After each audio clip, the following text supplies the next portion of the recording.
संघ प्रमुख मोहन भागवत नागपुर मुख्यालय छोड़कर फील्ड में आ गए। लगातार गोरखपुर और दूसरे क्षेत्रों में उनका दौरा चल रहा है। उन्हें एहसास हो चुका है कि आने वाले दिनों में ये समाजवादी उत्तर प्रदेश की सरकार पर कब्जा कर लेंगे।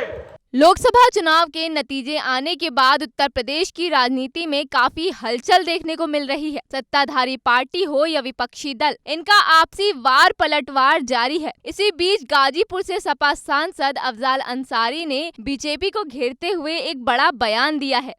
चुनाव नतीजों में बीजेपी को मिली करारी शिकस्त के बाद पहले आरएसएस प्रमुख मोहन भागवत ने बीजेपी को नसीहत दी थी। उसके बाद आरएसएस के इंद्रेश कुमार ने बीजेपी के अहंकारी होने पर ऐसा परिणाम आने की उम्मीद जताई थी, जिस पर अब माफिया मुख्तार के भाई बीजेपी पर हमलावर हैं। विपक्षी सावधान हो चुका है। लोकसभा के चुनाव की इस पराजय से वो डर गया है। संघ प्रमुख मोहन भागवत नागपुर मुख्यालय छोड़कर फील्ड में आ गए। लगातार गोरखपुर और दूसरे क्षेत्रों में उनका दौरा चल रहा है। वो सावधान हो चुके हैं। उन्हें एहसास हो चुका है कि आने वाले दिनों में ये समाजवादी उत्तर प्रदेश की सरकार पर कब्जा कर लेंगे। इसलिए आपके साथ जुड़े हुए लोगों को वो हमसे तोड़ना चाहेंगे, गुमराह करना चाहेंगे।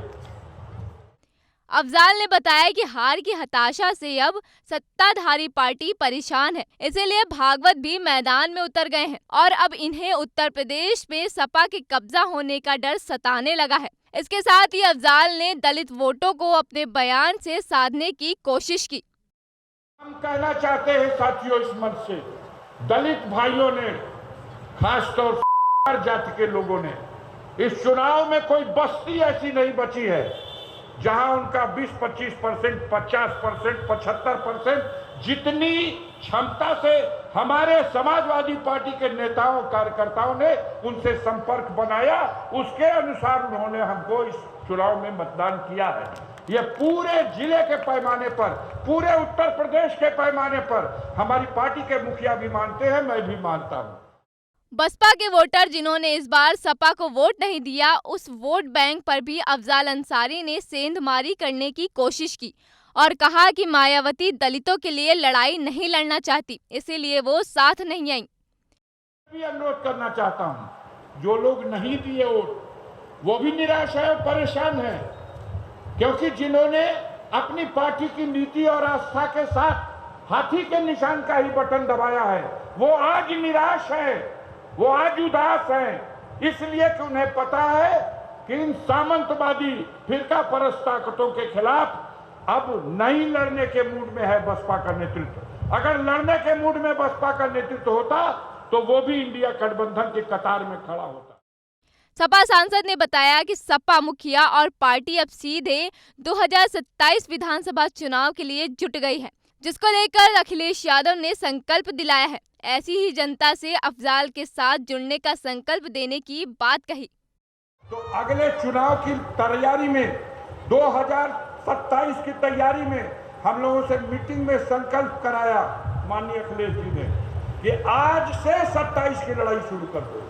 हम अपने जमानिया क्षेत्र से माननीय मंत्री जी की मौजूदगी में आपसे संकल्प कराना चाहते हैं, 2027 की लड़ाई शुरू कर दो। और वो लड़ाई अपने गांव में, अपने बूथ पर, अपने अगल बगल, अपने समाज में पीडीए के फार्मूले के तहत, वो एक मंत्र है, वो एक सूत्र है। माननीय अखिलेश यादव ने कहा है और सारे पिछड़े और सारे दलित इस बात पर सहमत हैं कि माननीय अखिलेश यादव ने ईमानदारी वाली बात कही है कि जाति के आधार पर हम जनगणना करा देंगे और जिस जाति की जितनी संख्या होगी उसके हिसाब से उसका हिस्सा दे देंगे। अफजाल ने बीजेपी पर जहां एक के बाद एक तंज कसा, तो साथ ही दलित और पिछड़ों को साधने का काम भी किया। मतलब कि अखिलेश के दिए मंत्र पर अब सपा 2027 के मिशन पर जुट गई है। लेकिन अब सपा अपने आगामी मिशन में कितनी कामयाब होगी, ये आने वाला समय ही बताएगा।